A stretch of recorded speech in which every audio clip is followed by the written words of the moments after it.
It's great to see at least, how many people do we have?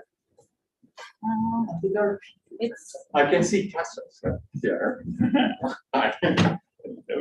Do they hear me here? Yeah. Yeah. Anyway, I just want to welcome everyone. It's great to see people in person, at least half of them around. I apologize for being in and out of the meeting during these days. I really would like to be here all the time, but unfortunately there are other things happening. So I will only be able to attend some of the sessions, and I hope you'll have a wonderful time. And this is just the first of many, many more meetings here and the Caribbean islands, or some exotic location that can just about. Okay. All right. I'll see.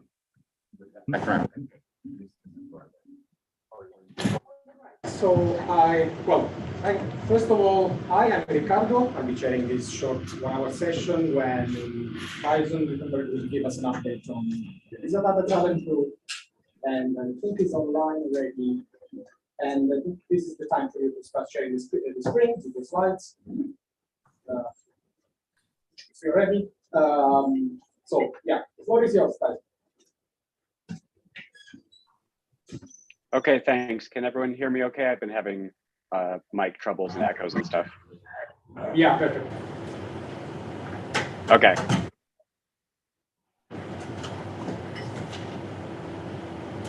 All right, I'm going to go into full presenter mode here. So if there are questions during the presentation, please just interrupt me because I can't see when hands go up. So I was asked to give, and also there's some noise from the room, so maybe the room needs to mute. Okay, so I was asked to give an update on the LISA data challenges, what they are, and what sort of tools are available for you all to use. And so that's what I will do. To start, I'll just reintroduce the idea of the LISA data challenges. You could say that the LDCs have 4 main goals. The first of which is to provide a common playground or sandbox of simulated data so that when different groups are developing different analysis algorithms, we don't end up in the perpetual problem of different groups using different assumptions about the instrument or different conventions for the source parameters, which makes comparing different pipelines very difficult. And so we want to have one common framework for everyone to test their prototype algorithms against. And then using that common framework, we're able to do controlled experiments where we can compare different analysis pipelines in a very apples to apples sort of way. The other purposes are to hopefully stimulate a lot of community involvement in development of LISA data analysis algorithms. I would say of the 4 goals here, this is the one that we are lacking the most success. But the theory was we would produce these simulated data sets and put them out into the world, and then people just couldn't help themselves, and they would grab those data sets and run with them. And in practice, it's mostly been folks within the LISA consortium already who have been playing with them. So maybe we need a better marketing campaign. And finally, we want to use the data challenges as a way to gently guide the development of LISA data science research, basically deciding where we have the biggest gaps in our ability to process the data and create challenges that poke specifically at those gaps so that we can move the entire LISA data analysis processing capabilities in the right direction where needed. So to recap here, we'll just take a 30,000-foot view of an oversimplified picture of the entire LISA data processing chain, starting with the level 0 data, which comes from the spacecraft. And then a whole bunch of work is done to make that level 0 data into level 1 data, which is then what you would use to search for gravitational waves. Here, there's a fork in the road where some of the analyses will focus on getting a good enough answer as quickly as possible to then share information with multi-messenger observing partners. So we consider those the low latency pipelines. And then there's the tall pole of Lisa data analysis, which is the global fit, which is sort of the offline, super detailed analysis to get everything as right as statistically possible. The output of those global fit pipelines are rather unwieldy. We currently envision them just being piles and piles of parameter samples that are consistent with the probability distribution of our measurements. Then some magic has to occur where those get post-processed, and the end result would be the level 3 data, which are user-friendly source catalogs. And then ideally, you would be able to take your favorite source from those catalogs and then work your way back through the signal processing chain to get at lower level data products if you have more specific questions about those sources. To date, the Lisa data challenges have really focused on the building blocks of going from L1 to L2 along the sort of global fit path. We haven't really put a lot of emphasis on doing things in a low latency kind of way. And then sort of baby steps going from the raw output of a global fit-like analysis or part of a global fit-like analysis to something like a useful user catalog, although that has been less well organized than the simulation of the L1 data and then the challenge of trying to produce reasonable L2 data. So most of the places where we do pipeline comparisons are at the level of the posterior samples. Eventually, we would like to see the Lisa data challenges cover more parts of this signal processing chain, but currently the data set's available and the highest priority items are really to get from this L1 to L2 step, not necessarily in a low latency context. So that's what the LDCs are. And now I'll talk a little bit about what the LDCs are not. In particular, what the LDCs are not is a repository of tools that you can download and run to do some sort of astrophysics working group like science. My apologies that that's not the case. For many of you coming from other collaborations, be it the ground-based interferometers or pulsar timing or somewhere else in astronomy, you might be accustomed in a large collaboration to there being tools that you can grab and run to produce the sort of higher level data products that you might want to use for your science investigations. And ultimately, that's where we would like to get, but we are not there yet. So there are currently, in general, not existing tools for running your own Lisa analyses. The point of the LDC is not to provide those tools for folks to use. The point of the LDC is to invent those tools in the first place. And so at this stage of the game, we are in the tool invention stage, not necessarily in the tool maintenance and support stage, which might be a little bit disappointing. And then you can put a more positive spin on it. And it's a great opportunity because that means there's a lot of clearly defined work that needs to get done. So, you know, hop on board and help us do that clearly defined work. And like I said before, eventually we would like to include higher level data products in our challenges. And so I think of many astrophysics working group folks as the end users of that signal processing chain. So what you're really interested in is source catalogs or posterior samples from individual sources. Our LDC sort of provided data at this point is at a lower level than that. It's really just the data you would use to search for gravitational waves. Eventually, I think it would be very useful to have LDC stamped of approval higher level data products for people to do the next step of the analyses, the population level analyses or interpretation of what we can learn about individual sources. But again, we're just not quite there yet. So now that I've disappointed you, we will talk about the mechanics of how the Lisa Data Challenge works. So there's a multi-phase process here where first we just need to decide which challenges are to be done. So we have weekly meetings, and part of those discussions in our weekly meetings is current and future challenges. Those data sets that support those challenges are produced by the LDC with help from other members within the consortium. And the code is published in GitLab. The GitLab is available to full members of the consortium. The data sets are available to anyone who wants them. You just need to sign up, and more on that later. Each of the challenges includes 2 data sets at least. There's a training data set that has within it the solutions, so you can basically calibrate your analysis pipeline because you're able to peek at what was put into that data set. And then there is another data set that is statistically consistent, but a different realization of the same universe, where the training solutions are hidden from you. We refer to those as the blind data sets. And when entries are submitted for LISA data challenges, it's typically from the blind data sets where those entries are requested. For each of the different challenges, we have web pages that include some supporting documentation for each data release.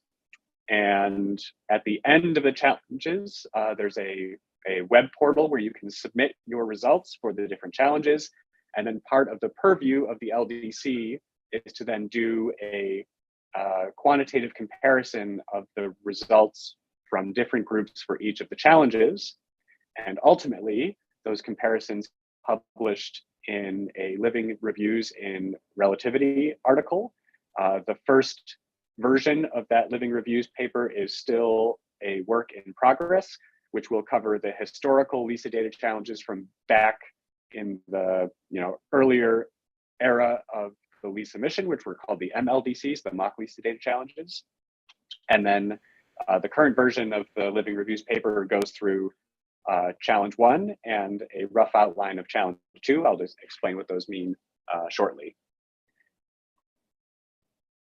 Okay, so here we have a screenshot of the landing page. If you go to the LISA Data Challenge website, from there, you have the opportunity to log in and or sign up, depending on if you have already signed up or not. And then there are, of particular importance, there's a tab up here for the different challenges. And then the sort of down here at the bottom of the page is the latest and greatest news. And so the latest and greatest news right now is the release of Challenge 2B. So you can go directly to get the data for Challenge 2B there, or from the Challenges tab up at the top. And once you have logged in, you will see a few more options up here that we'll talk about in a moment. For each of the challenges, there is a splash page that has a description of what that challenge contains. Usually some pretty pictures to show you a representation of the data. So in this example, the Challenge 2B, the pretty picture here is a spectrogram of a data set that contains a single black hole merger. You can see that black hole merger, that characteristic chirp shape right here. And then to make this challenge more challenging, it includes a few glitches that were inspired by the population of glitches found in the LISA Pathfinder data. So there's a glitch sitting right on top of the merger there, and then a few others during the in-spiral. And then these vertical black lines are gaps in the data, because our LISA data will not be a continuous time series, so we'll have to deal with artifacts like gaps and glitches. And so Challenge 2B is all about making our pipelines robust to noise artifacts and interruptions. And then within that page, there are a bunch of buttons up on the top right where you can get yourselves the data, you can view the documentation, and if you are a full member of collaboration, you can see the code that we use to generate said data set. Here's a look at all of the different data sets that are available for download. A quick look here, you'll see that they're all HDF5 formatted files, so there's lots of very useful metadata inside of them, and it takes a little bit of figuring out how to parse those data sets and get the parts that you want. That information is all contained within the documentation, and also for those of you who are fortunate enough to be full members of the consortium, there are example Jupyter notebooks that you can see how to parse the different data sets. There are also some plotting tools, so you can look at time domain or spectrogram or Fourier domain representations of the data. And you can get all of your different data sets through all the different challenges, all from the same page. A word of warning that some of these data sets are large, especially the training data sets that include simulations of the galaxy, because you have 30 million some odd galactic binaries, and all of their parameters are housed within the metadata of the training data set. So those can get rather large. So just be prepared before you hit download. Okay, back to our landing page for a particular challenge, in this case, challenge 2B. And if you click on the documentation page, you get taken to a PDF that explains the conventions for the instrument configuration, and also the conventions for the waveforms that were used in the signal models that were used for the injections, in most cases waveforms, but there are so stochastic background challenges. And then if you have your full membership credentials, then you can poke around in the GitLab. You can actually see the code that was used to generate the waveforms and the full data sets. And then there's also a pile of Jupyter notebooks that do a few sort of minimalistic examples of how you would just read the data files, make a few simple plots. There's one example of how you could do an analysis of a single massive black hole merger, but it uses some external code and a pretty heavy CPU load to actually do the analysis. So it's not something you actually run from the notebook. So we can get you as far as having the level 1 data in your hands, but if you want a tool to then turn the crank and produce a source catalog or some posterior samples from an individual source, that is something that just doesn't quite exist generically. The point of the LDCs is to produce those tools, basically. And so that is a perpetual work in progress. All right, so we'll talk about the individual challenges that are available now. We'll start with all of the challenges get code named by different adult beverages, where the potency of the adult beverage will crescendo with the difficulty of the challenge. So our first challenge was called Radler. It was a set of 6 individual data sets, each one with a single source type included. It was a total hodgepodge of different conventions and simulation methods for the different sources, because the dark secret is the Radler data sets were effectively us dusting off code from the Mock-Lisa data challenge days where it still worked, and trying to repurpose that as much as possible. The goal of Radler was basically to wake up the sleeping beast, which was Lisa data analysis development, which had otherwise been in hibernation for several years when Lisa was in the dark ages. Challenge 2A, I'm going to go a little bit out of order here, was an attempt to homogenize the conventions for the massive black hole mergers and the galactic binaries and produce a data set that contained a population of both. So Sangria, the Sangria data set was really our first bite of the global fit apple in the modern representation of the LDCs. There have been global fit challenges back in the MLDC days, but never really completed. And then we have our challenges 1B and 2B. The 1B data set is still a work in progress. It's the Yorsh data set, and it's basically using the results of Radler, or where the results of Radler were most lacking. We're developing targeted data sets to go after where our Radler performance was the weakest. So that includes the stellar origin black holes and extreme mass ratio inspirals. Both of those are particularly challenging sources because they spread their signal power out over very long durations, and so it's sort of hard to find the signal in the first place because you just have to be phase coherent over a very long duration. And so the analysis strategies for the SOBHs and the MREs are going to require a little bit more work, and so we wanted to produce dedicated data sets to help stimulate that work instead of throw in another huge population of SOBHs or a population of MREs into the global fit and then not have anyone be able to do anything about it. And then challenge 2B, codenamed Spritz, is an attempt to start messing with the data quality in a way that is not too terribly contrived. And so there are two different data sets, one including known galactic binaries and one including a single loud massive black hole merger. Both of those data sets include glitches, the glitches inspired by the LISA Pathfinder experience. And then the massive black hole data also includes gaps, so a handful of interruptions in the data stream, and cyclostationary noise from the residual of the galaxy after, presumably, we have resolved and removed all of the bright sources. So it's an attempt at simulating non-stationary noise, but in a way that is not, made up out of whole cloth. We have a pretty good idea that there will be cyclostationary noise due to the galactic background, and so that was added to the massive black hole data set. The little icons here show you sort of where we are in the progress of these different challenges. Radler is effectively complete. The deadlines have passed, but that doesn't mean that it's not a good place to start if you want to get involved in LISA data challenges. The data are still available. So it's a good stepping stone along the way to pick up some Radler data of your favorite source and start building your pipeline from there.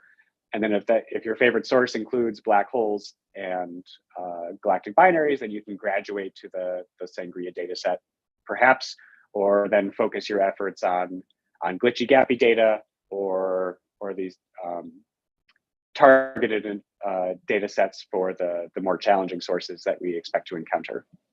So Radler is complete. Sangria is still in process. There are a handful of groups working on the Sangria data set. I'll show you results from what our group has produced so far.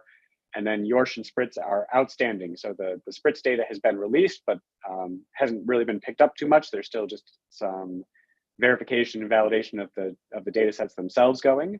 And then the Yorsh data is still under construction, hopefully released very soon. And the urgency there has been ramped up by the discussion of the new mission adoption schedule. So here's a quick look at the LDC1 Radler results. So our 6 data sets here include a extremely loud massive black hole merger, a data set of a population of stellar origin black holes, shown here in a power spectrum. Over here, we have a data set that included something like 12 of the known galactic binaries, referred to as the verification binary data set. So in the power spectrum, you can see the individual spikes, each one of those known binaries. There was a data set within Radler that included a simulation of the entire galaxy with detached and interacting binaries, but not known binaries. A data set including a power law of a power law model for a stochastic background, and then finally a data set containing a extreme mass ratio in spiral. And I say it was a mixed bag because we had results for most of the challenges. We had several entries looking at the massive black hole merger, and through some pain and suffering managed to understand any differences in the parameter estimation from the different entries. So if you squint very hard, this is just a corner plot of the different black hole parameters. The different colors there are entries from different groups. They mostly overlap. There are some differences. We worked at it and figured out the root cause of those differences. I think there was one group that did a stellar origin black hole search, and I think it was primarily a bunch of, like max likelihood, like detection algorithms. I don't think there was too much parameter estimation going on, which is why we wanted to revisit that analysis. Originally, it was a whole population, and we decided we bit off a little bit more than we could chew. And so the rerun of that analysis in the Yorsh data set is just a single source. Over here, we have multiple groups comparing posterior distributions for one of the several known binaries that were in the verification binary data set. Again, there were some, at like squint your eyes broad level, we're trying to do astronomy here. They all basically agreed, but at the detailed level, they were different at a statistically significant level. And some, notes were compared, and I think we mostly understood those differences as well.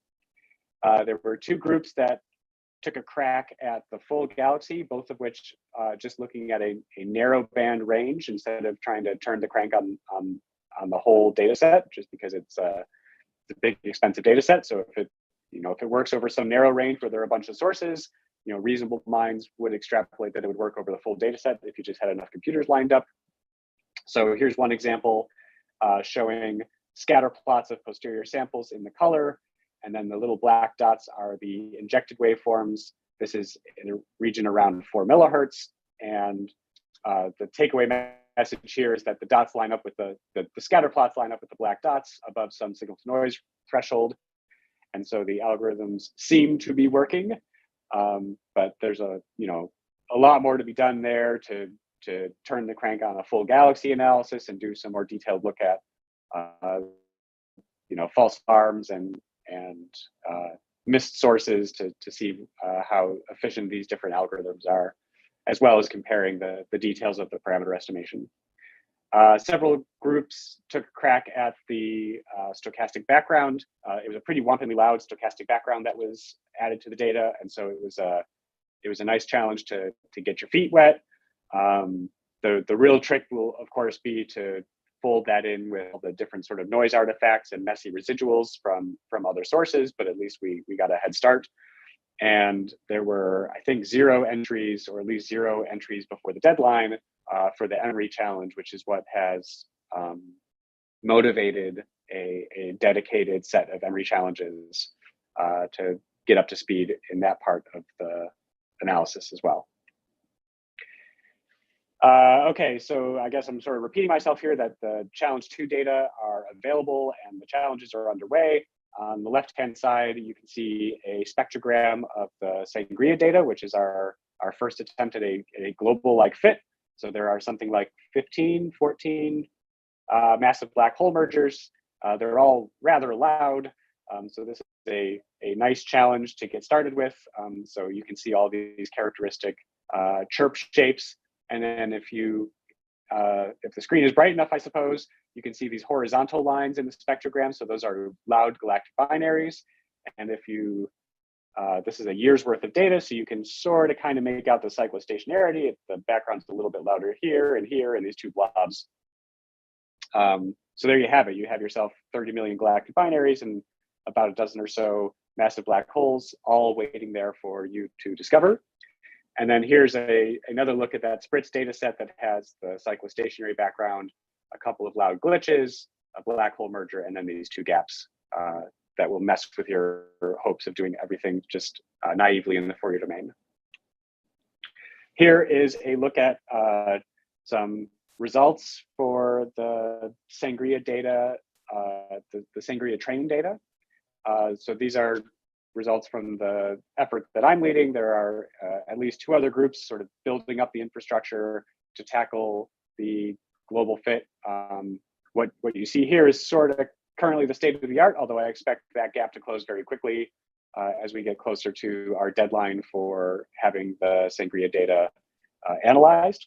So to walk you through the confusing plots, the top left here is the power spectrum of the A channel data with all of the different components reconstructed by the global fit model. So all the different little perkable spikes are something like 10,000 resolved galactic binaries. The orange spikes are the fits to the known binaries that were included in the data. And this time there was something like 35 instead of just a dozen. So those are actually detectable. Many of them we just end up with upper limits on them. But since we know they're there, we can come up with meaningful upper limits by doing targeted searches for those individual sources, all part of the global fit. And then the magenta lines are the fits to the different massive black hole mergers. And because you have this galaxy in there and there's going to be some confusion noise, it's important to have some sort of parameterized noise model. And so this blue line is our parameterized fit to the noise level. And then down here, we have the same data, but now we're looking at the original data in light gray, and then the residual after all of those sources have been subtracted in dark gray. So we see we've done a pretty good job of mowing the lawn here. And then the noise model, fit noise model is in the solid line. and the input instrument noise level is in the dashed line. This difference is understood. So what was written down as the input noise level was not what showed up in the data set. So if you make that correction, this dashed line fits on that solid line there, which is nice. And then the gap that you see here between the dash and the solid line, which actually grows a little bit because this whole thing gets shifted down, is the confusion noise in the A channel. And on the right-hand side is what the astronomy picture of the day will look like after the first 6 months of LISA data gets released. So here we have the sky map from the global fit. The cyan ellipses are the position reconstructions for the well-localized galactic binaries. I think in this case, we call well-localized to be better than something like 100 square degrees. This is in galactic coordinates. The rest of the binaries that don't make it into the well-localized camp just get plotted as a joint posterior distribution. So that's shown in this sort of yellow cloud. So there's a big pile up at the galactic center, and then you can't quite see it well, but then you see some sort of diffuse distribution along the galactic plane. The pink stars are the locations of the known binaries. Since they're known, we don't bother searching over those locations. We just do a target analysis at that sky location and constrain and or get upper limits on the amplitude and inclination. And then the warm colored ellipses are the localizations of the massive black holes in the data set. You'll notice that they are horrifically multimodal because we're using 2-2 only waveforms here. And so those higher harmonics do a really good job of breaking a bunch of degeneracies, but we don't have those in the data set or the analysis pipelines yet. And so we still have some rather multimodal black hole distributions. It'll be interesting to see how that improves as we include more features in the massive black hole models.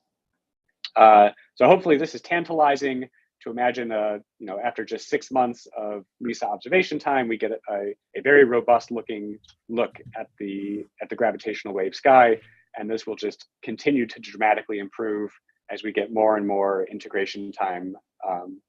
Years worth of LISA instead of just 6 months worth of LISA. So I hope you get a little goosebumps looking at that one. Okay. So our current working plan within the LDC in the run-up to mission adoption, which is like the next big thing, is to complete all of our outstanding challenges. And if you count from the originally planned mission adoption schedule backwards, we decided we need to have those challenges completed by the start of the calendar year 2023. So that means this winter. That will definitely leave us plenty of time to assess the results of those challenges as input into the Red Book, which I think you heard about in previous session.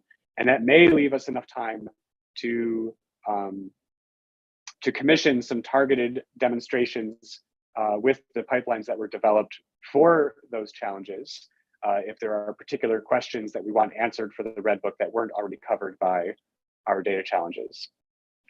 Now, of course, the possible mission adoption has been moved up, or at least that's the goal.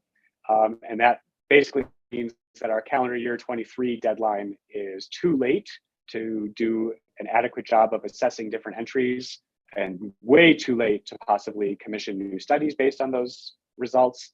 And that means we're going to have to move these deadlines closer in time, which is not something that happens very often. Usually deadlines slip away instead of towards you. So we're going to go get our heads together and come up with new deadlines here. And that's going to really increase the pressure to get our outstanding challenges completed. In particular, those outstanding challenges that are not currently seeing a lot of activity are challenges 1B, so that's the stellar origin black hole and Emery challenges, and challenge 2B, which is the black hole and known galactic binaries with the data artifacts. So there's a lot of work to be done here. That work has always been urgent, and I want to impress upon you how it has become even more urgent because we really need to accomplish these demonstrations to support the mission adoption. And so there's lots to be done, and we need more hands on the task, and there are a bunch of hands listening to this presentation. So hopefully some of you want to get involved in helping us build these tools. And then everyone will benefit years down the road when we have, nice established tools that can produce reliable, higher level data products to then start building the intuition and infrastructure needed to do the next layer of the analysis. Okay, so then within the LDCs, we have a few extracurricular activities. In particular, there's an Emory project team led by Kurt Cutler, which is trying to combine forces like Voltron with the many folks who are interested in Emory's, but no one individual can really tackle this problem. And so it's an attempt to build a more coherent collaborative effort, both in getting waveforms fast enough to be used in the analysis, and also start developing the analysis tools that will make use of those waveforms and find all those Emory's for us. And part of the task of this group is to help us design future LDCs to be well calibrated to what is currently capable, or at least a stretch goal of what is capable, instead of the LDC folks producing a data set that is basically unanalyzable. We also have a brand new effort. We first started talking about this last week, where we would like to start producing multi-messenger data challenges. So this is led by the multi-messenger, multi-band astrophysics group within the consortium. There are 4 sort of ideas kicking around, all basically involving massive black hole mergers. So the idea right now is to basically put massive black hole mergers into either known galaxies, and then the challenge is, here's your posterior distribution for that massive black hole merger. Can you find the right host galaxy? We'd like to do the same thing with a population of simulated galaxies so we can get out to larger redshifts and start dealing with all of those issues. And then there are ideas of including simulated waveforms that have environmental effects, like gas that might be affecting the dynamics of the inspiral. So this might be more in the sort of Emory realm than in the massive black hole merger realm, perhaps. And then also simulating both gravitational wave and electromagnetic survey data, and then doing cross matches to link up, some time variable EM source with some gravitational wave source in the LISA catalog. So these are little zygotes of ideas that we'll start exploring in more detail, and hopefully start producing some data challenges for those multi-messenger minded folks. Although, as I hope I impressed upon you on the last slide, the top 10 priorities are to finish the current 4 outstanding challenges. So how to get involved? So we have weekly LDC meetings on Wednesdays at 11 Eastern. We also have a Slack channel and mailing list. You can register with the LDC, which will get you connection information for those weekly calls and access to the Slack from this difficult to remember link. But if you Google LISA LDC, I think it's pretty much the first thing that comes up. An important note here is that this is a separate layer of credentials than the consortium. So just because you are a consortium member does not make you an LDC member. The idea here is that the LDC is a lower barrier of entry than the consortium. We want anyone who wants the data to be able to download it. But because they don't want, their servers getting hammered by robots trying to download these big data sets, there is a screen in place where you basically just have to register an email address before you can get those downloads. So do sign up for the LDC and download those data sets and join our telecons and help us push this ball up the hill. The code lives in the LISA GitLab, but that is restricted to full members. So if you're a consortium member and or an LDC member, that does not necessarily mean you can poke around in the GitLab. You need your full membership credentials to do so. But heck, if you're developing pipelines to respond to LISA data challenges, that is certainly enough individual effort to qualify for full membership. So just push the buttons and join the club. Okay, and I think that's it for me.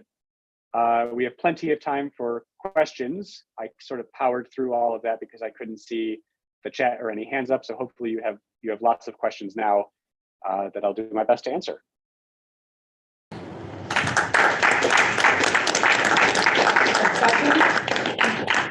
Before we go into questions, I'm going to use my privileges for chairing the session. I wanted to ask you a clarification on slide, I think 15, when you were mentioning the results for the first data set. I think it's NTC1 rather.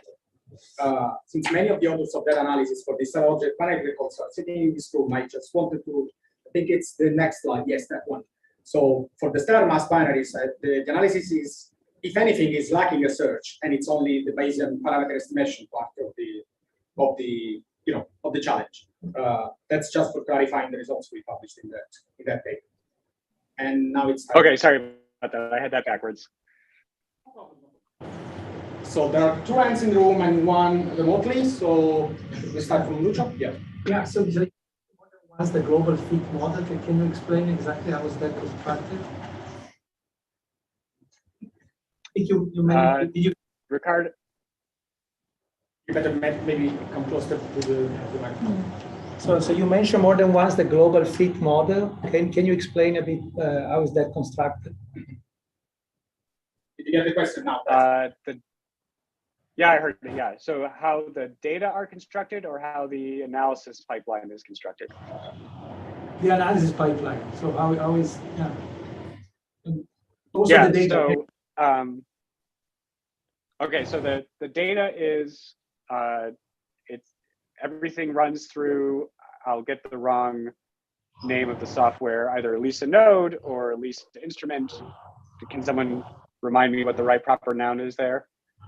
Anyway, some maintained tool for doing simulated data. The data are simulated in the time domain, so it's a rather slow process to simulate the galaxy in the time domain because you have 30 million binaries, and they go through a whole lot of cycles over the course of a year.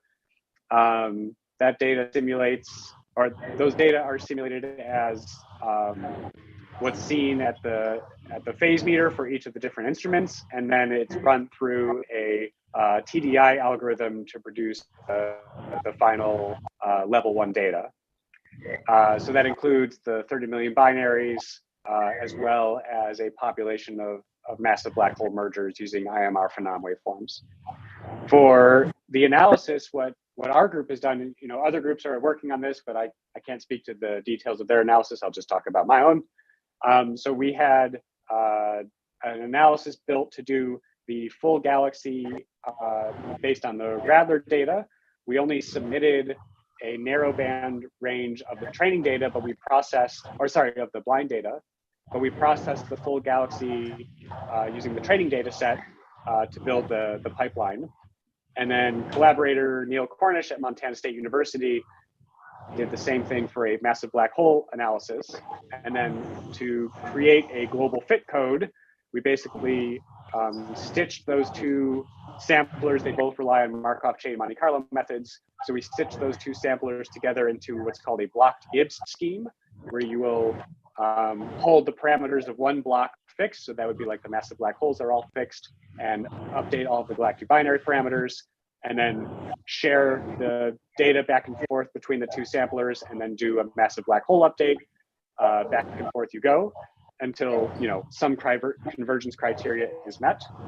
And then for the noise model, we stole some code that we had written for LIGO-Virgo noise estimates that uses a cubic spline model for the smooth part of the noise. In the LIGO code, you have spectral lines, so there's also a spectral line model, but we didn't need that for the global fit because we haven't put any spectral lines in noise yet, so we just yanked that part out and just did the spline part of the model. I can go into way more detail about it because it's my hobby horse, but I think we'll call that good enough for right now. Thank you. Okay, so we have another question from Thomas. Hi, Tyson, this is Thomas. Can you hear me? Yes. Yeah. One quick comment. Actually, it's the slide you have right here. LDC is 2 sun away. You said you call 100 square degree well localized in the galactic plane. I would be careful with that statement. There's probably like 10 million stars in there, but this is just a general comment. And then my actual question is, how big are these data sets, and how computationally expensive is it? Is this something like if I'm bored in the evening, I can just run it on my laptop, or is it something I really want to have access to a big cluster? Okay, so I heard you when you said that 100 square degrees is not well localized, and I take your point. Maybe we'll just call them localized. If we had just done like 10 square degrees for this plot, you wouldn't really be able to see any ellipses, and we wanted to have some cool looking ellipses. But you know, it's an interesting question as to at what point the localization becomes useful, and maybe 100 square degrees is a little ambitious. I take your point. And then the question about the computational cost, I could not tell if you were asking about the data simulation or if you were asking about the analysis. I guess the analysis. Okay, for the global fit analysis, the computational cost is like horrific. So we've been using the Amazon World Service cluster. We use something like 300 nodes, and we use those 300 nodes for something like 24 to 48 hours, depending on how much data we're chomping away at. So this is definitely a big computer problem. And so one of the things that we have to seriously consider in our production of results or adoption is the literal cost, because we're using Amazon, which is a commercial service, and so we can actually see the science per dollar literally, because we have a catalog this big and it costs us this many dollars to turn the crank on the analysis. The science per dollar is still really good, but the denominator is very large. It just so happens that the numerator is much larger. Sorry, Tyson, I could not hear you very well. So did you say like 2 days or a few days on 200 nodes? A few days on a few hundred nodes if we want to do the full year analysis. The way we do our global fit is we start with the first month of data, run it, build proposals from what we've learned, and sort of bootstrap our way up. So the early stages are much cheaper. They just take a couple of hours, but by the time we get to the full year, yeah, it's a couple of days on hundreds of nodes. And that's for the small being I've looked at, right? Or for the entire frequency band? That's for the entire frequency band. Yeah, the thing that sets the scale here is the expense of doing the galaxy. And if you have a full band galaxy you want to analyze, that's basically where all those nodes are coming from, is many narrow band segments of galaxy analysis. So if we produce a data set that had a few galactic binaries all piled up in 1 or 2 narrow band segments and a couple of black holes, it would be a much lower cost analysis. But the whole point of the challenge is the throughput.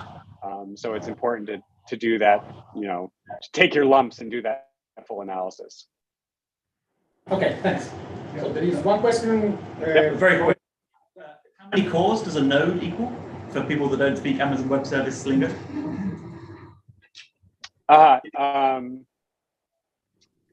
It's something like 72 virtual CPUs, but our analysis is very CPU hungry, so it doesn't really get to use that hyper-threading all that much. So it's effectively 36 CPUs.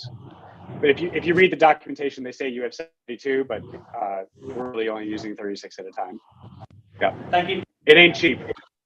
Yep. There is another question from Martha Motley. Martha, are you there? Yes. Hi. So first of all, thanks for the update. So I don't want to add to your challenges. You made clear that you are short on time and on work. So sometimes we're starting in the working group or some projects. Create simulated catalogs to have I'm sorry, I'm gonna time out. Could the room mute? Marta's breaking up for me. Okay, can you hear me now? Oh yes. Oh, now I can hear myself. There you go. Okay. So I was saying that in the working group, we're planning some large projects. And one of these would be to compare catalogs in order to estimate the astrophysical variance that is expected for LISA. One of the goals is also to have to homogenize the data analysis so that we use something that would be, how can I say, blessed by the LDC. So I would like to have some of to take a little bit of your time in organizing this. So we're at the very beginning, really step zero. We're starting these 2 days. But do you see any specific bottleneck in terms of timeline that we should take into account? So you just mentioned, that your deadline has become, earlier. So can you give us an idea of, when would be a good time to start contacting you about proceeding with discussions on how to analyze this simulated data? Yeah, so I'll say doing data challenges starting from higher levels of data like L2 and L3, I think are extremely interesting. I think that's where we'll get the level of community buy-in we were sort of hoping to see with the L1 challenges. And so it is a very high intellectual priority for me personally to produce mock catalogs and then be able to do data challenges based there to say, go pull out the population, or can you constrain different models of formation of these systems using the LISA observables. That sounds really, really awesome to me. I can't wait till we get there. We have zero bandwidth between now and when we turn in our contribution to the Red Book. But the good news is that deadline moved up, right? And so we thought we had, the rest of the calendar year. So I'd say, don't even talk to us until 2023. But now for hell or high water, we need to get that stuff done sooner. So I think at the beginning of the next year, whether we like it or not, we're going to have the bandwidth to start thinking about the next generation of data challenges, because we will have to have closed out the existing ones already. So I think that's a really great idea. I'm not sure what the cadence is for astrophysics working group meetings, but I would say the first astrophysics working group meeting of calendar year 2023 would be an excellent time to have an open discussion about stuff like that. And by then, hopefully our analysis tools have matured to the point where we don't have to, significantly contribute to global warming to produce those catalogs for you in the first place. So we'll see how close we can get to making them a little bit more usable. Thank you. Yeah. So there was a question from Kevin, but I've seen his hand going down. So. Oh, I can ask it really quick. This is just kind of a naive question. Looking at this plot, why is there a gap in the sources around the galactic center? Yeah, it's a good question. It's a good question. I don't think it's physical.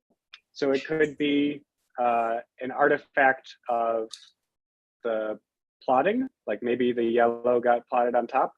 I'm going to follow up with you on that one, because there should not be a gap at the galactic center. That's certainly where the confusion is the worst. But that doesn't mean there aren't going to be a couple of, loudest people in the room sort of sitting in that galactic center that should be able to resolve. So let me follow up with you on that one. Yeah, and just one other brief comment. I actually don't think 100 square degree localization is that awful in the plane, but an interesting quantity is for a given position on the sky, how many error circles overlap with it within, say, the 2 sigma range. Because when we do the searches for the electromagnetic sources, basically what we're going to do is take the gravitational wave frequencies, fix the frequency, let the F dot go free, and basically do a coherent acceleration search of all the sources. So the number of frequencies you're going to have to search is basically just going to go as the number of sources that overlap with the particular star. So that would be kind of an informative thing to also perhaps plot, is just the density of sources as a function of position. Okay, so I love that feedback. If I may shamelessly plug, and I have control here, so I'm going to shamelessly plug. So a work in You muted yourself accidentally.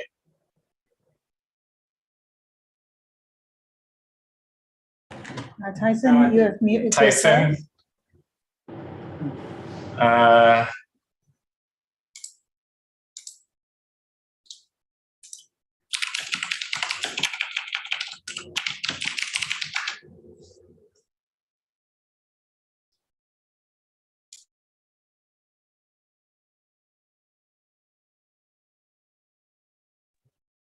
If someone took over the screen share, he might notice. Yeah, good idea. Let me try. Oh, it wouldn't let me. Someone who is one of the hosts, I guess, has to. That we have available. So here's a couple of lines of Python to show you how you can make cuts on the catalog. So you can choose an error circle on the sky, shown here. Tyson, can you hear us? Gray dash lines. Tyson, can you hear us? So we seconds. You should probably start again from your. You muted and we Sorry. lost you when you shared your screen. So. Oh, is this a? So we took over the screen share so you would notice us. Okay, can you hear me now? I can hear you now. I think everyone can. Yeah, we can hear you now. Okay, great. So, wow, I had so much to say. Yeah, I know. We have this Python module that will read and then help you visualize the post-processed catalogs from our global fit analysis. And so there's a set of different use cases that you might want to play around with. And I think the thing you were suggesting is something that we've already built.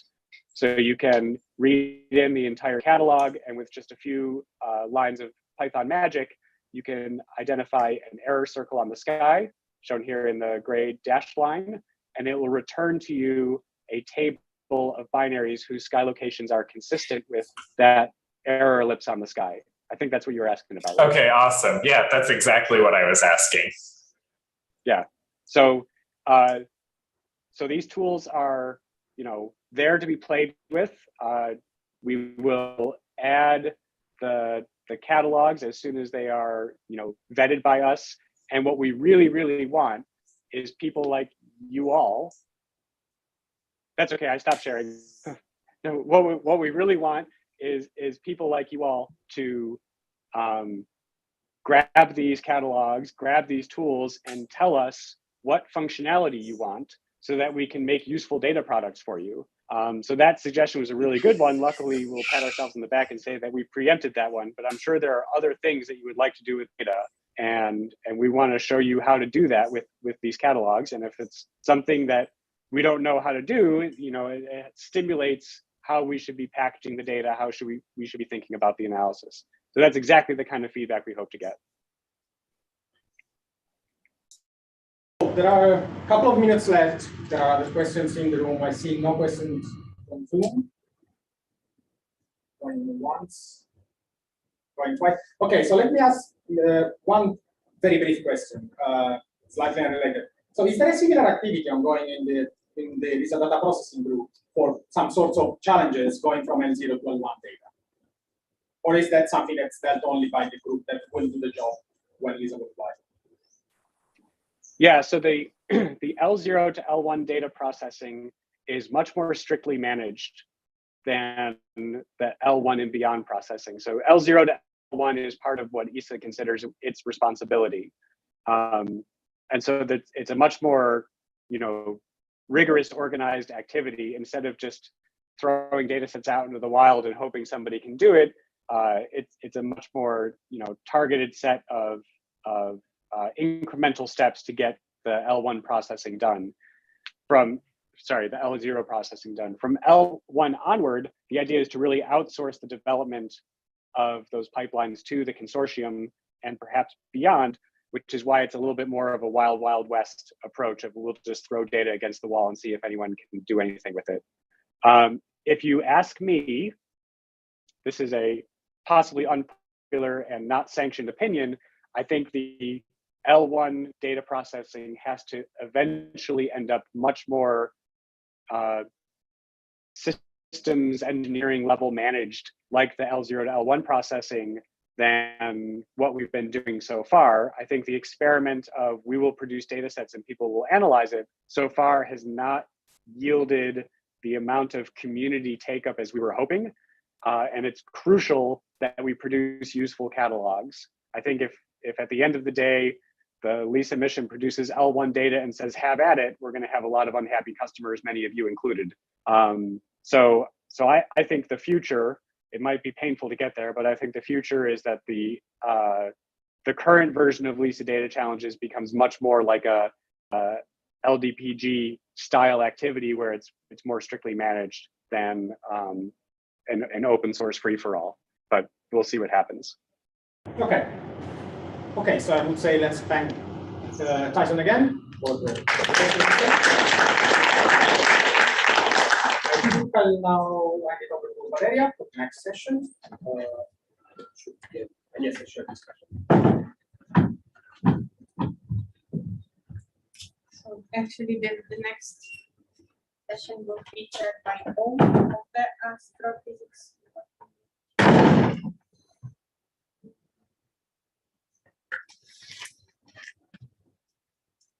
So we want basically in this in the next hour, we wanted to take time and to sort of talk about projects as a group.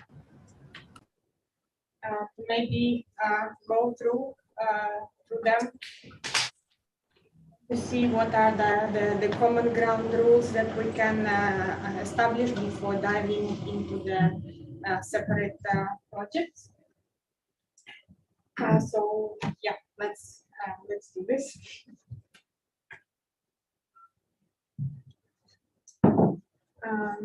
Okay, so all the projects that we have so far are those that have been discussed already for some time. So they shouldn't be new to you. And we currently have 3. I will introduce the one on galactic binaries and multiples. Then Marta will talk about massive and massive black hole catalog comparison, and which will also take over about 2 possibilities. And then the plan is to maybe talk about the guidelines for all of this. Okay, so I guess today in our overview talks, we heard a lot about uncertainties, right? That come from our predictions and forecasts for LISA rates, detection numbers, and so on.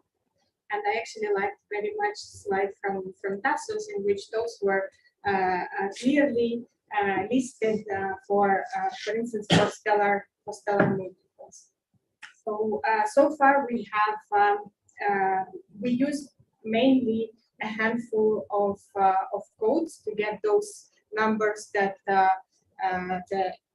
published in the first chapter of the white paper, and in this project we would like to collect those existing results, or at least start from existing results, and to get together representative of as many population synthesis code as possible, to maybe perform some dedicated calculations for this. And the main goal is to assess differences between different models. And the aim of this project would be to get better understanding of the uncertainties, get better understanding of differences within the codes, and insight of the most important uncertainties in the models that needed further study to improve results and reduce astrophysical uncertainties. So phrased like this, it sounds like a project dedicated for people running binary population synthesis. However, don't be discouraged. We want much broader expertise, as we have seen in the stellar binaries overview talk. When getting LISA predictions for this LISA source, there are different levels that come in. So if we go from the prediction and up, right? This is, for instance, the code that we use to simulate LISA data. So in the table that we published in the white paper, I'm sure different studies use different codes and even different LISA noise curves, and this is because LISA noise curves have been evolving over the past few years. then going higher up, right, we also heard about modeling the galaxy itself. So in different studies that has been done in different way. And at the top level, we have the binary population synthesis where, because all of those uncertainties that comes in. So I guess this project aims to interest not only the top level, but all the levels of through. So we need expertise from people being able to run the galaxy with the LISA data simulator. We need expertise of people that have been looking at how to model the galaxy, and we need people with expertise who can run binary population synthesis codes and also understand the parameters, because we forecast that we won't be able to handle all of the parameters, so only the most important ones, and we will need to understand how we can hard-code some of the parameters that are present in one code and introduced in a different way in the other code. And this is something that I was told being also an exercise done by this group of people, led by Sylvia Torren, and in which basically the binary population synthesis codes were compared for supernova type 1a progenitors. So we can learn, we can start something and learn and do already from this project. I guess that's all I wanted to say. Shall I give now the floor to Marta?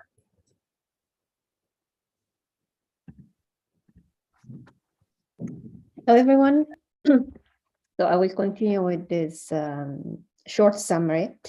And I want to start by thanking the coordinators of Chapter 2 in the white paper, Pedro, Melanie, and Elisa, for their talk this morning, because they really guided us to the reason why we have this project, and also for all their work in the white paper, of course.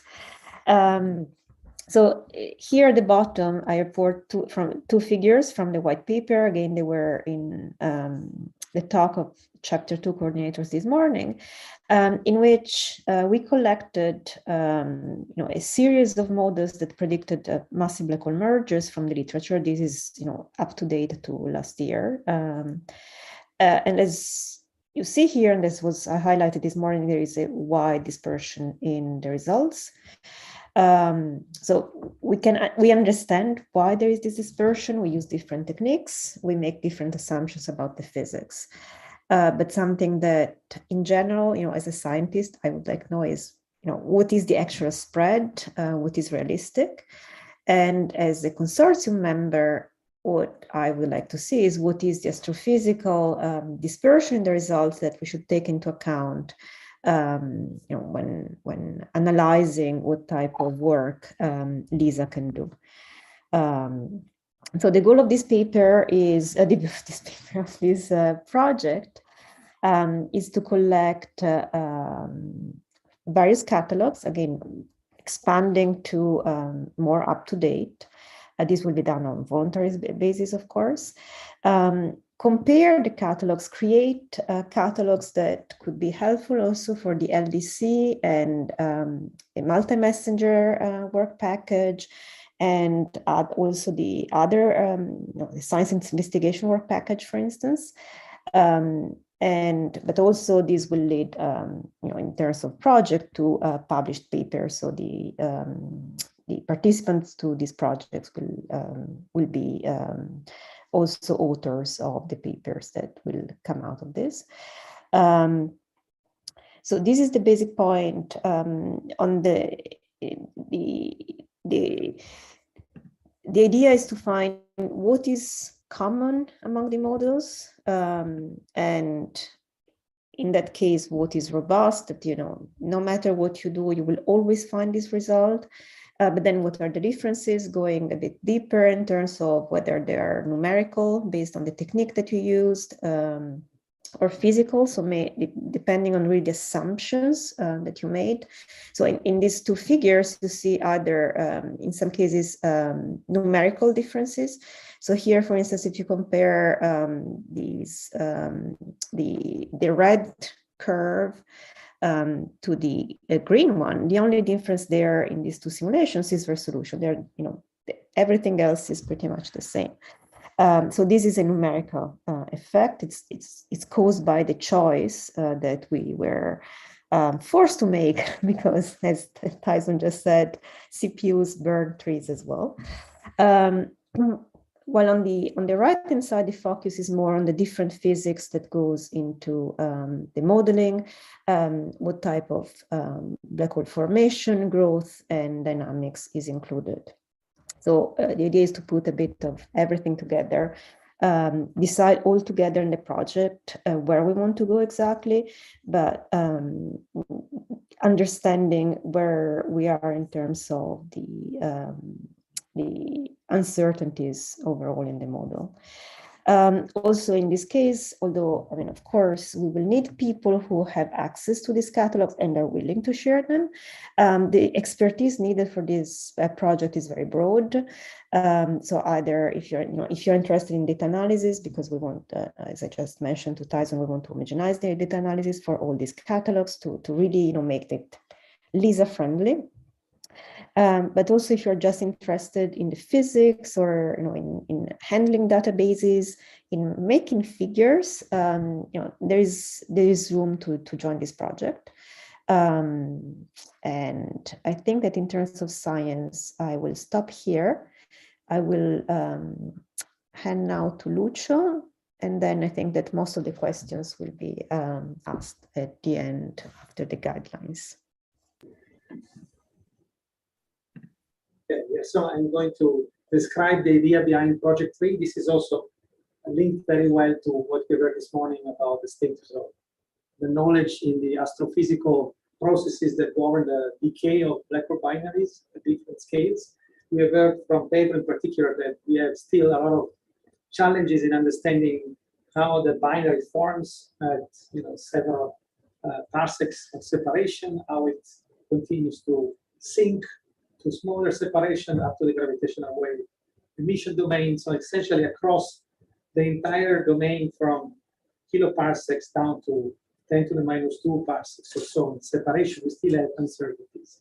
And of course, this is highly relevant to everything, including to Project 2, where in order to produce catalogs, you have to assume the efficiency of binary black hole formation and binary black hole albany to inspire. So we have already many groups around the world that are modeling the process of orbital decay at different scales, but we never had until now an attempt to carry out a code comparison where people get together with different codes, grid-based codes, particle-based codes, fixed mesh, moving mesh, different assumptions on the physics implemented in the code, and try to compare on very similar, in principle identical, but that's also a challenge to make them identical on different codes, setups, and try to see to what level their results converge when they start from the same numerical assumptions and the same type of system. So this is an exercise that's been done a lot in other communities. It's been crucial in certain communities, for example, in galaxy formation, to start believing certain results when there was not enough certainty about them. I would say that some of these fields that have done this exercise before have moved forward thanks to it. Now, because as we have heard in the morning, these uncertainties about the black hole binary decay process at many scales, you could look at this as a set of code comparisons, not just one code comparison. Pick a different stage of the evolution of the system, you could run a code comparison for each of the stages. So we have identified through discussion that started already a year ago, two particular setups and stages of the evolution of binaries that might be most relevant to look at in a code comparison. So they are not mutually exclusive. You probably voted, I hope some of you or most of you voted on which one you're more interested in the Google form that was provided before the meeting. They're not mutually exclusive, but the idea was maybe we can start putting one in the priority line first, and then the second will come after. But it's also possible to start them all together if we find enough interest and enough willing of people to really do that in practice, and then establish an organization to do that. So the first one is talking more on the small scale. So it's about the decay at sub-parsec scales up to the stage where you would start approaching the early spiral stage. So we think about it more in the terms of following very unequal mass black holes, including intermediate maceration spirals. And so in this case, the setup is really you have a much smaller black hole moving around the big one, and it's embedded in an accretion disk, essentially, a gas disk. There is a similar code comparison that is being run already now, started about 3 months ago from a KTP program over at UCSB in Santa Barbara, where what they are doing there is equal mass binaries. So they're actually focusing on systems with similar mass. And there, by construction, the system of the two black holes is embedded in a circumbinary disk.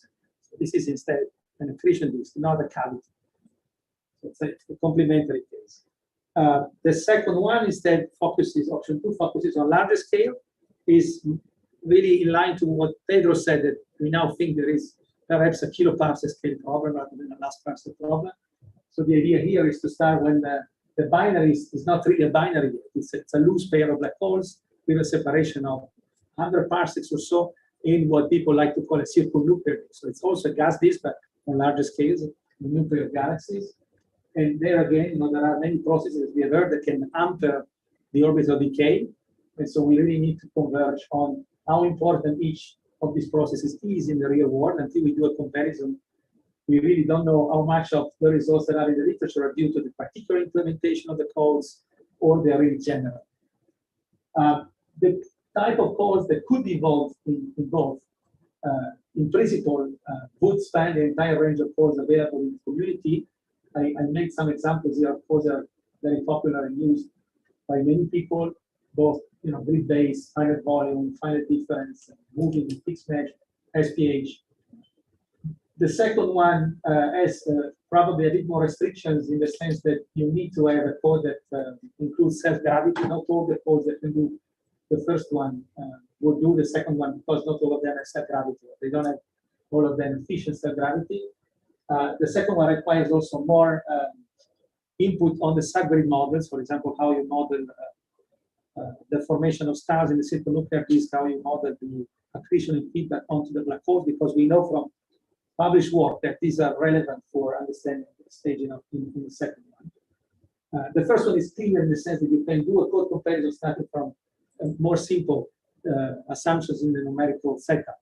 You could really start with no cooling, just a equation of state at the diabatic isothermal and live or fixed orbit of the black holes, and focus more on the effect of resolution, on the effect of the force softening and the thermodynamics. But I mean, there are benefits for both. We have, again, many examples from the past and from the present of large code comparisons that I have an overlap with what we have in mind, either in the sense of similar physical processes, or in the sense of structurally they could be organized in a similar way as these ones. There is, for example, the Agora code comparison. I'm putting this up because I've been involved in Agora for now almost 10 years, because this is started in 2012, still going on.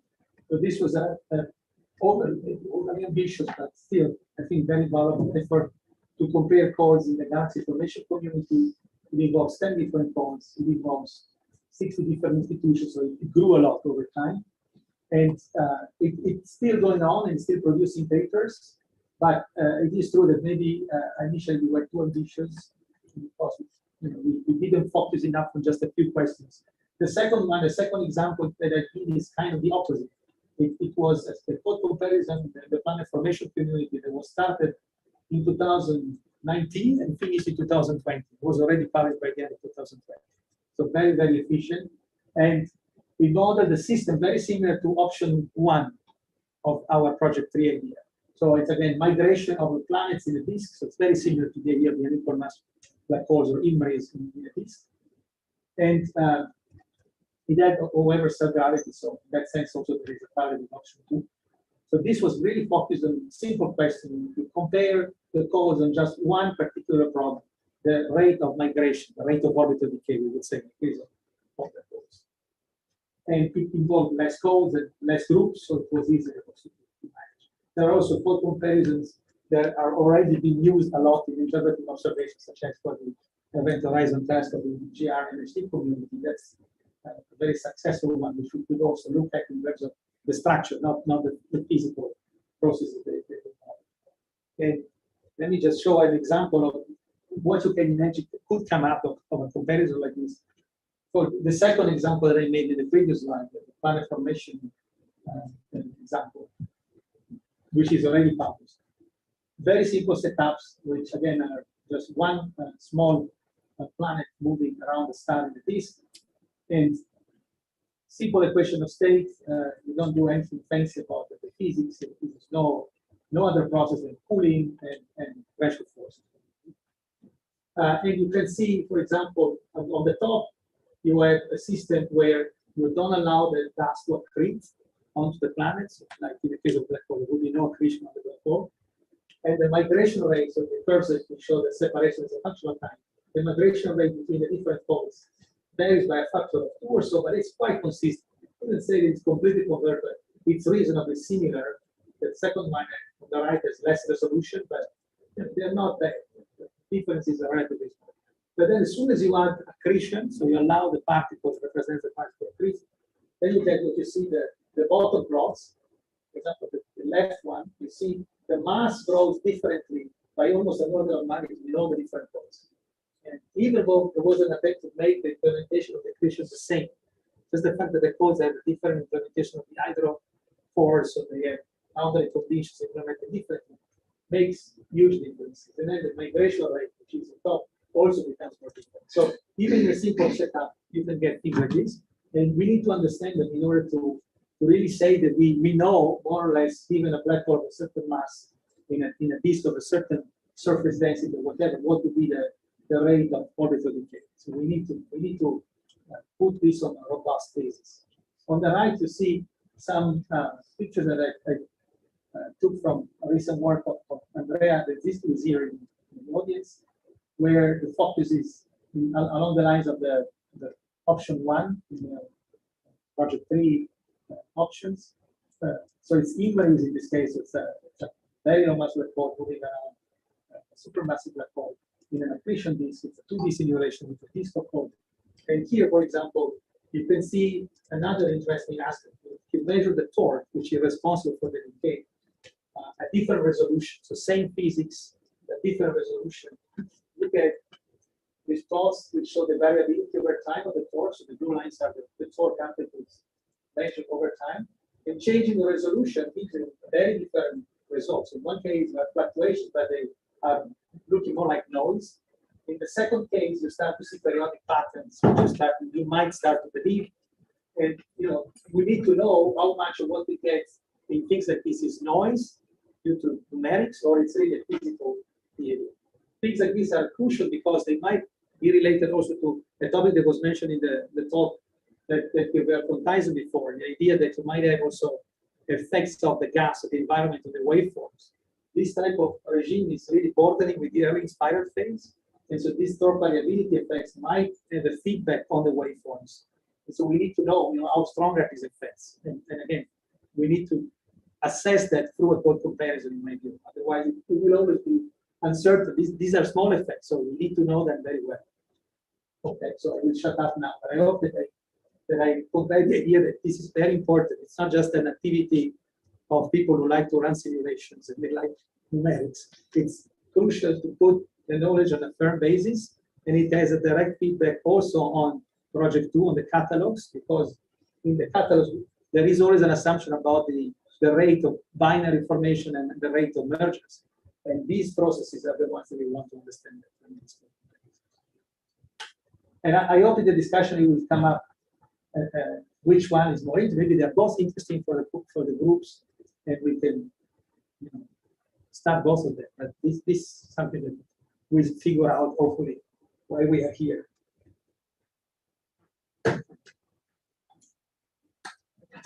Shane, are you ready? Yeah, can you hear me? Okay. Yep, there it goes.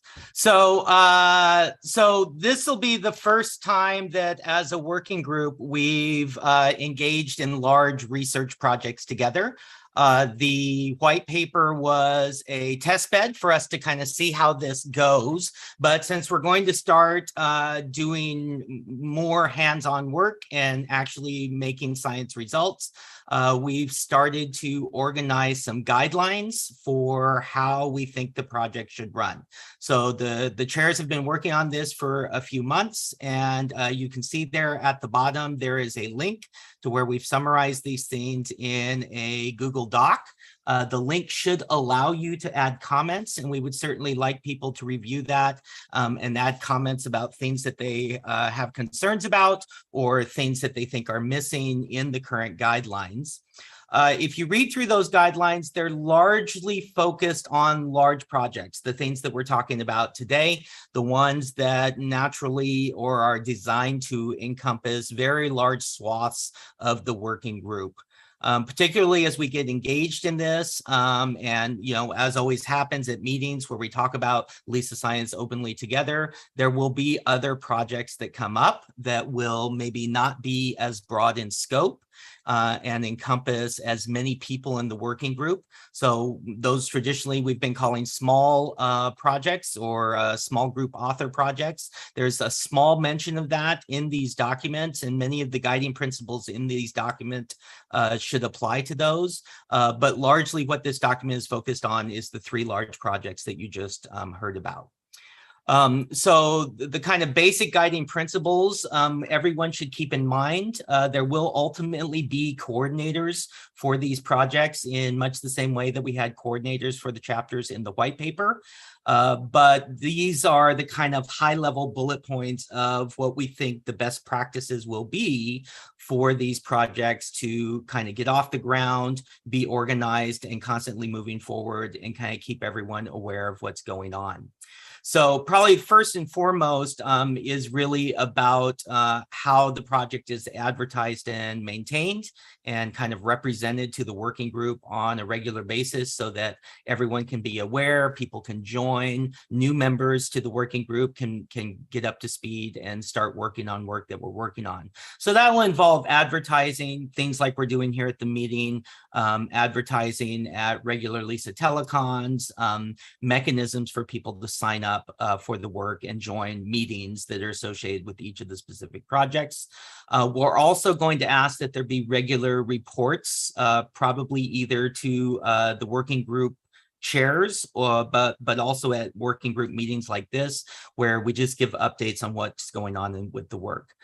Those of you who have worked in large collaborations before will recognize this. This doesn't mean kind of delivery of results always, you know, what have we discovered and what are we ready to publish? Really, it's literally an update on the work, the kind of thing that you might expect to get in your group each week. This is what we're working on. This is what we're struggling on.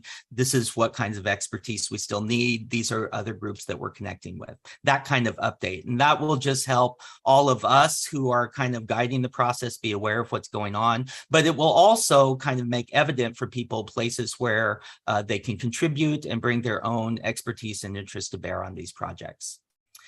Probably the biggest and most important thing, which we learned on the white papers, will be guidelines that connect the work with authorship.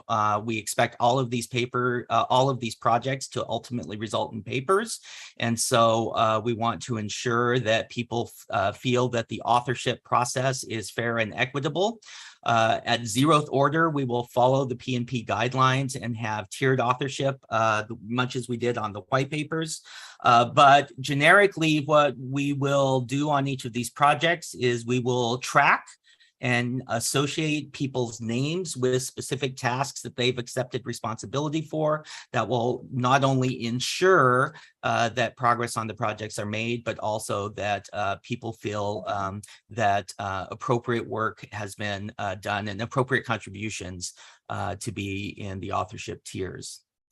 So that second bullet wasn't in done. So that means connecting specific tasks with work and prospective authors so that we can keep everyone involved. Almost certainly, as always happens in lots of groups, there will be conflicts. Those conflicts may be scientific in nature, but in cases where they are not, the consortium code of conduct is the base guiding principle. Every one of you who's a member of the consortium has agreed to that consortium code of conduct as a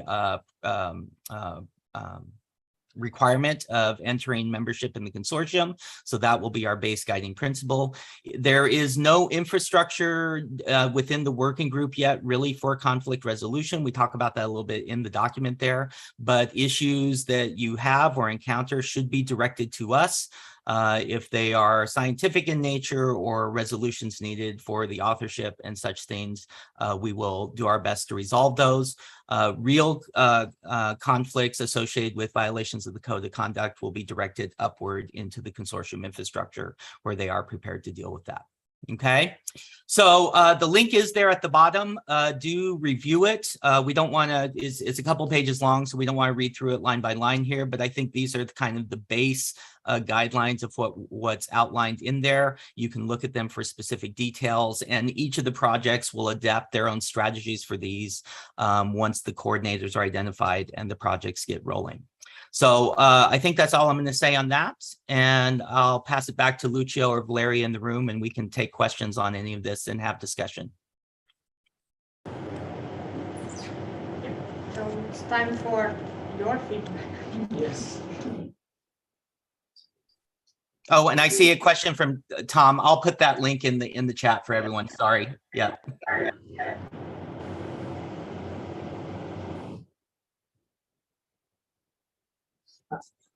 Maybe I can start with a question. So for the first two projects, at least, that have to do with Lisa catalogs of sources and relationships, what's the primary vision? Is it to deliver something relatively short term, as code comparison? Or is it the 5-year-long project where the goal is to have a master suite of simulations, homogeneous with different codes and different parameters that we can serve as a tool to the community, have a broad view? These are very different scopes. So I can answer for project 2. So the idea there is to use existing models. So it's not to build new models, but to focus on existing literature. The hope is that from that exercise, we will learn what is needed to make progress. But first, I think that we need to tidy up and organize what we have already before making anything new. Yeah, and I would add generically to that, right? That they're absolutely, all of these projects are things that can go 5 years long if we really wanted them to, right? But I think in the interests of making progress, what we will look at is milestones along the way, which will be natural starting points that can be accomplished maybe in 1 year or 2 years, much as we did with the white paper. We can have those longer scale things in mind, but I think it's important that we, especially if we're going to encourage everyone to participate, and particularly our Lex members who need production on much more rapid timescales, that we don't let things drag out for half a decade before we produce a result. Yeah, I agree. And also, I mean, I don't know how many of you were involved in an exercise that is called Figures of Merit. This was done to test Lisa's capabilities to measure what is supposed to measure. At the moment, these are based, for instance, on the ability to measure something, the merger of two black holes with mass 10^4 and 10^5 redshift 3 or something like that. What is missing from this type of exercise, and this is something the consortium will need, remember, we are the working group of the LISA consortium, is to know what is the astrophysical dispersion for the results. So, for instance, if you say LISA has to detect at least one, binary with this property, how confident are we, based on our theoretical understanding, or at least of today, that this is something that will happen 90% of the time? So for this type of need, again, ideally, perhaps in the future, we will do something that stems from this. But I think at the moment, even just these basic needs require attention very soon.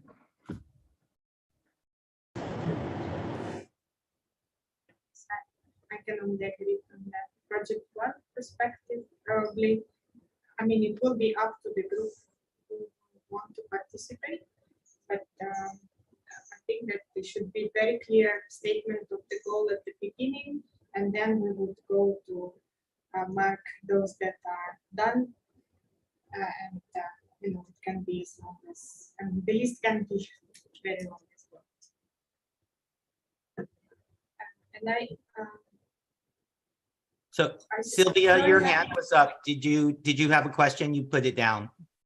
Yeah, I had a question about the perspective timelines that you guys had in mind, but I think Shane, you kind of already answered most of that. If there's anything to add, I'd be happy to hear. But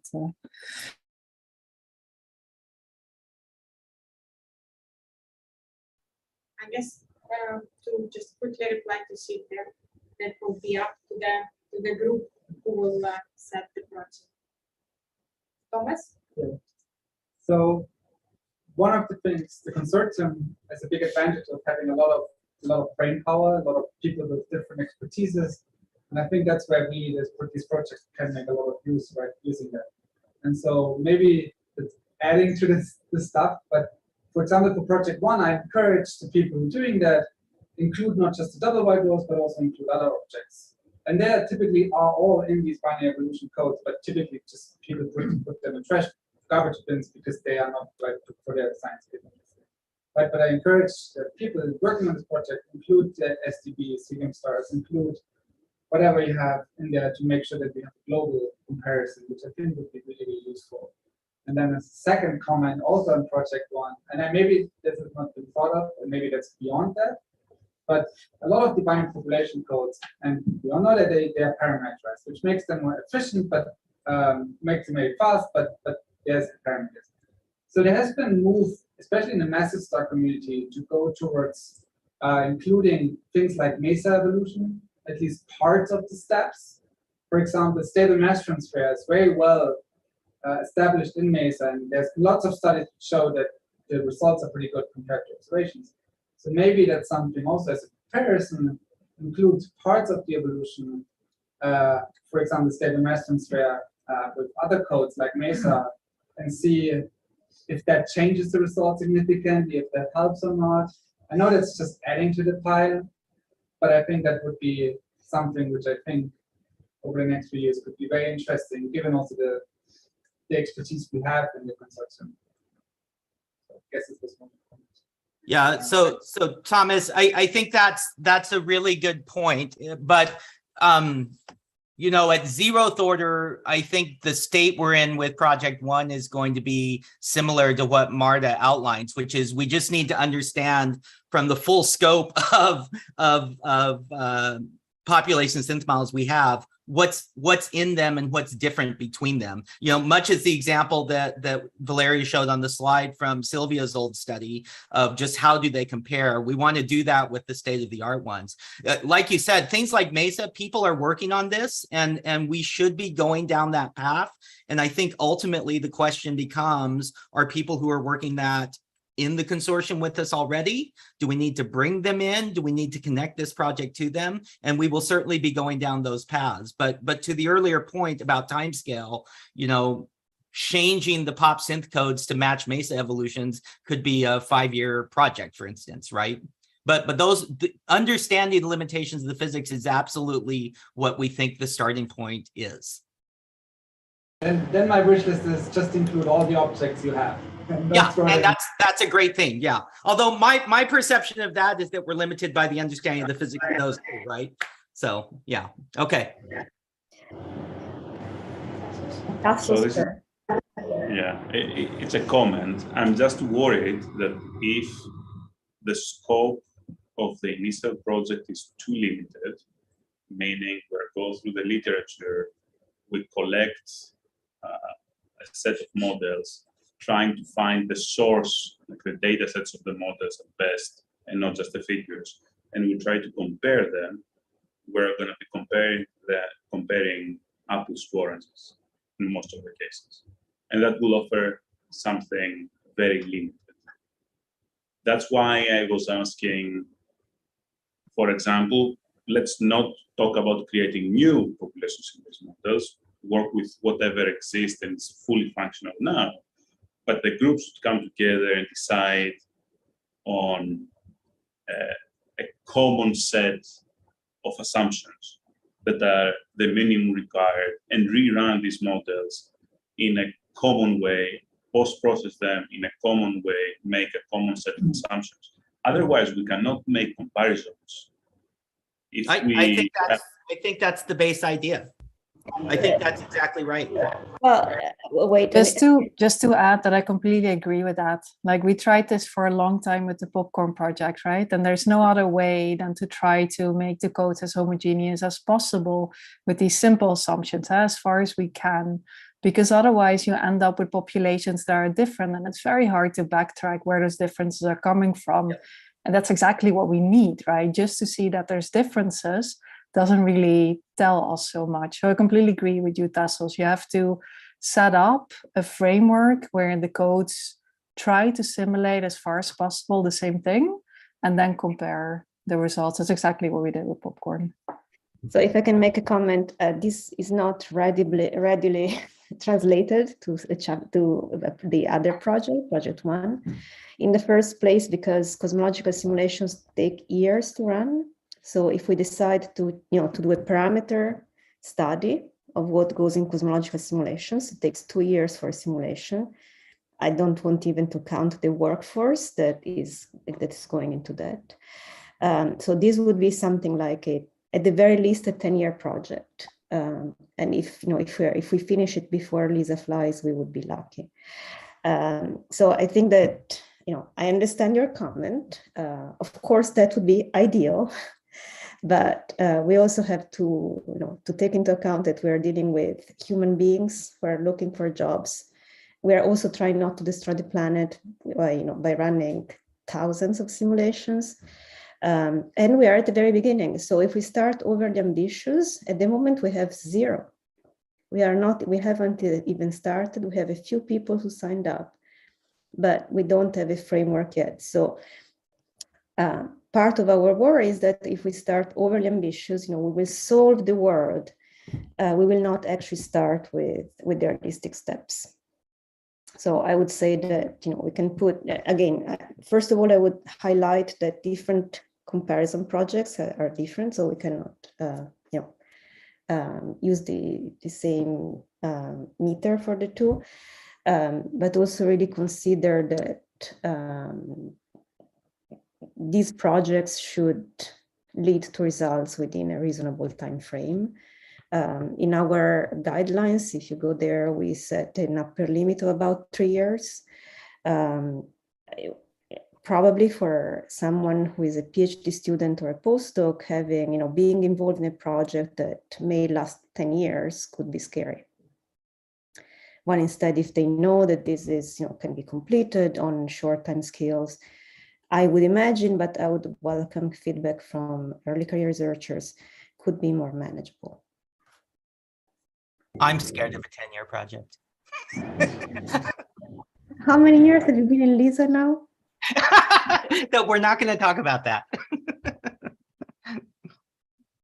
I think just again to follow up, I think that what both Tassos and Silvia was suggesting is not end-to-end code comparison, but what is reasonable to compare within.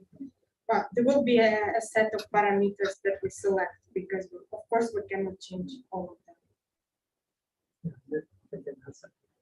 I mean, concerning what you were saying, Marta, I agree.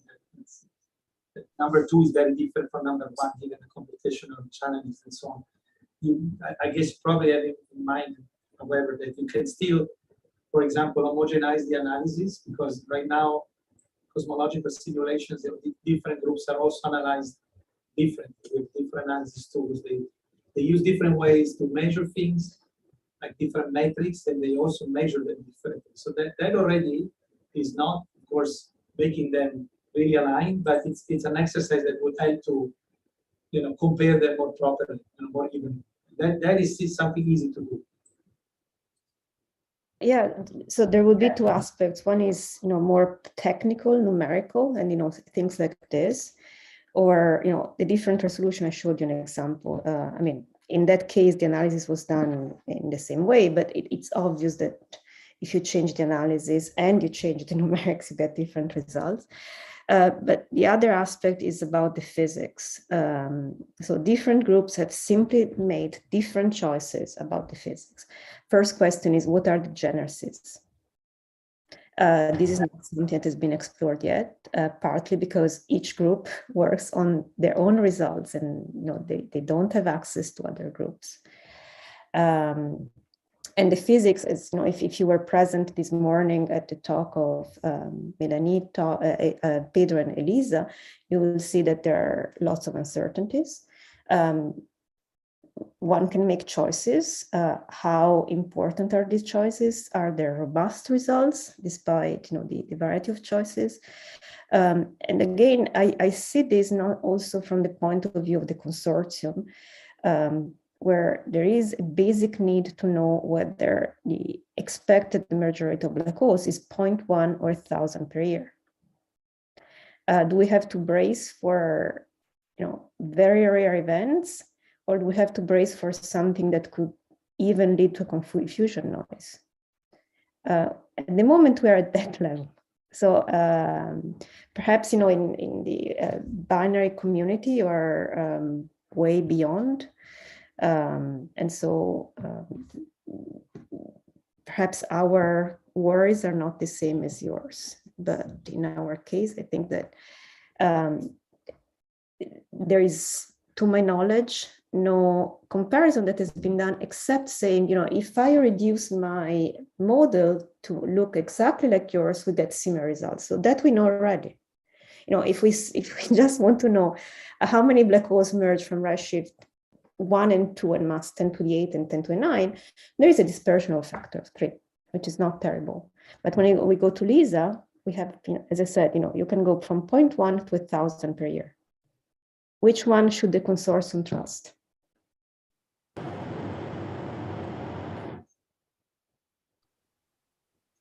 Comments, concerns, questions?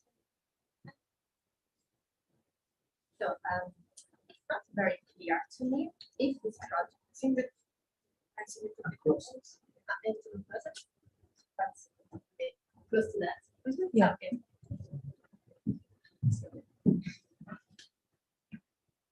I try from here. You can hear me also on Zoom. Okay. Yep, that's better. Yeah. Okay, thank you. My main concern is that it's not clear to me if these projects are only for people who already approach these topics during their research or not.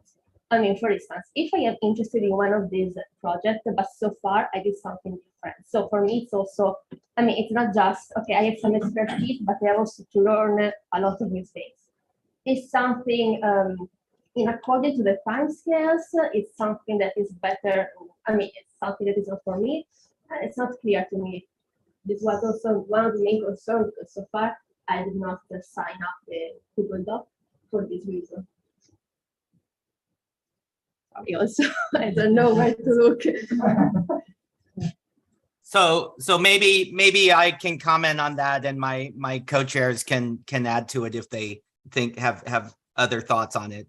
I think that's a legitimate concern, and one of the things that we have to socialize ourselves to in a large collaborative project like this is there will be people coming to the project with different levels of expertise and different experiences in this discipline, and that's especially going to be true of our early career members, graduate students from various groups. Certainly my graduate students will participate in this, and they will be on the front end of their learning curve in LISA. And I think we want these projects to be as inclusive as possible across the working group. The long time scales that are involved should make that possible and should make it reasonable for people to come on board and say, I'm just beginning. Here's is there a task I can start with and commit to and participate and contribute in a meaningful way? And that responsibility will fall largely on the coordinators, a little bit on us as chairs, and certainly on an early career member's mentor or supervisor if they're also involved in the project. But I absolutely agree that that's a big concern for people who are just getting started or just starting to think about an area. But the point in having a broad working group project is to allow people the opportunity to participate, even if they've not worked on this stuff before. Okay, thank you. I can second that nobody would ever, kick out a free curve. And so I think that, of course, it should be within all the projects, we should pay attention to the workload for the early career scientists and not overload them because they have also jobs to find and papers to write. So this should be kept on back of our minds at all times.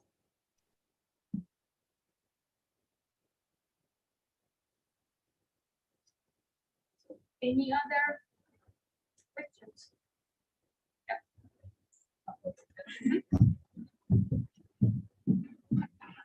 Yeah, I have a similar question, I guess. It was nice to see the projects introduced. And it's very clear to me how a theorist can contribute to those projects, but I myself, I'm an observer, so I search for verification binaries and I'm looking forward to following up. And it's not very clear to me how I can contribute. So if you could talk a little bit about that. So actually on my slide, there was like a tiny note for me to remember to say exactly this, but I forgot. So basically you will hear also this in the next time block.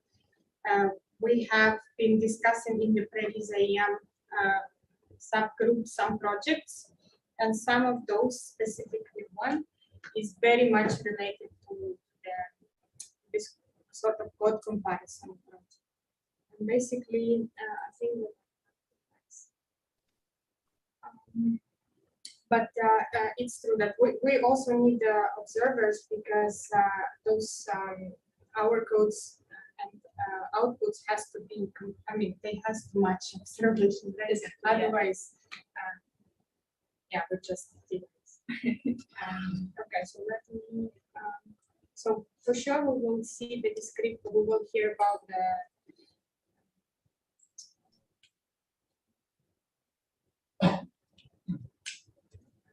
those projects just in an hour or so. But the most, I think that the one that relates most is this one, calibrating the expected visa population with visa data. So it's not clear whether it will be the same or separate, but we will very likely talk to each other. So the previous AM group and the group that will work on theory, we will definitely communicate between us. And I know that many of us are signed up to both. There will be a connection between. Thanks. John has a question in the chat. So he says, maybe it's helpful to add a statement about the objectives for inclusion of less experienced people in the general project policy that Shane shared. Yeah, that's a good idea, John. We can do that. It's in the chat. Melanie, I saw your hand up. Did you have a question? Yeah, thanks. Yeah, my question was just to get those projects, going. We want a lot of people to be involved, but do we actually want to have too many people so that it becomes complicated to handle? Because you will have to do analysis for this project, right? So at some point, if you have too many, I don't know, too many members in the group, how do you, I don't know. I was just thinking, do we have a limit for the number of people, or we really want to keep it as large as possible? Or Yeah, so I think the answer to that is we want to keep it as large as possible because we want people to be able to participate.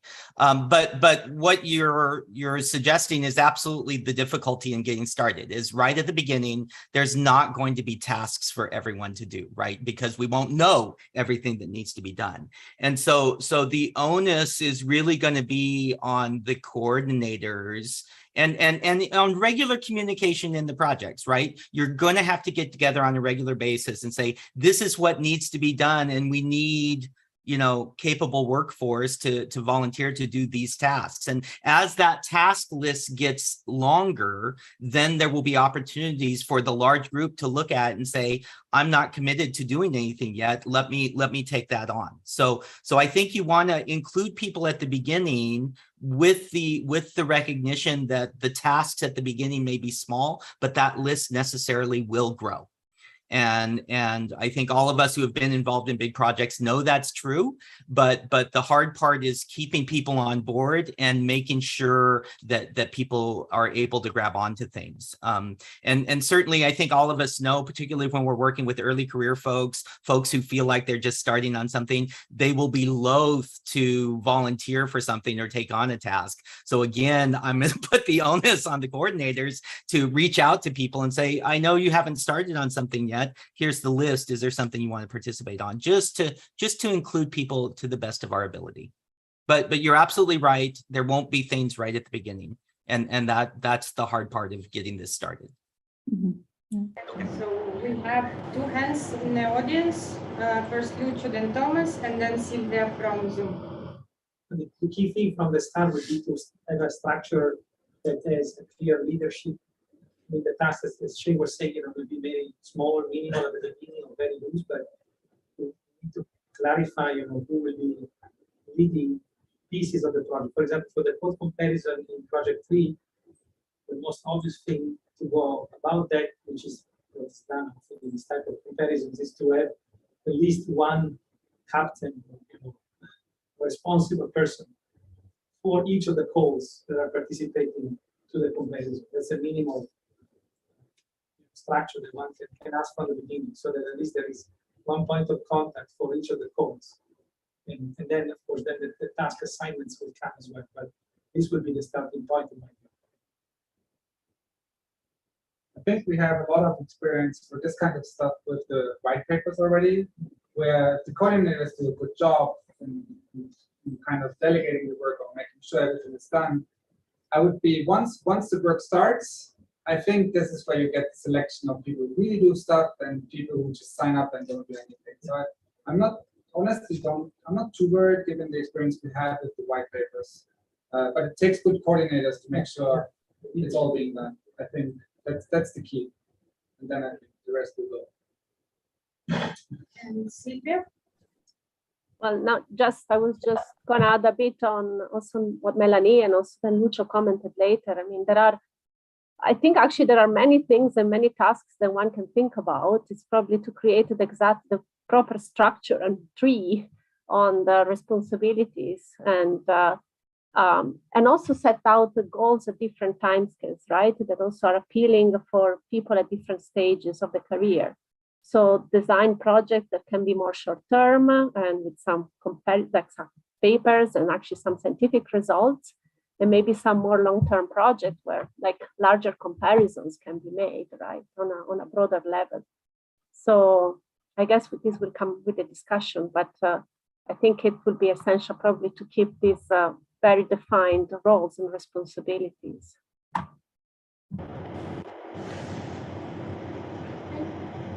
then just to conclude, as we are now at the end of the hour, everybody I think should keep in mind that this is our first project, right? And what we outlined today are the guidelines. They can evolve, and we actually would like to hear your feedback. And we would like, if there is any conflict or anything positive on the other hand, we would like you to let us know so that we can consolidate or amend those guidelines. And I guess the plan is also to review them on a regular basis, maybe at each Astro working group meeting. But please feel free to come up to us with any problems that or successes that we I don't see any more hands. We will be still discussing projects in the separate rooms tomorrow. So one detail regarding the Zoom logistics and the in-person logistics, I think that the project number 2, so the massive black hole binary code comparison, will always stay in this room, and we'll always use the link that was used in the previous session. Meanwhile, the project 1 and 3 will use different Zoom links, and we will go in the rooms that just next to us. So that's for tomorrow, and the same for this afternoon. So there will be 1 hour on release EM discussion, and people interested in black holes will stay here, and people interested in things that emit electromagnetic waves will go into the room next to this one. So we now have a tea break for half an hour, and we shut this Zoom, right? And we will meet in the next room.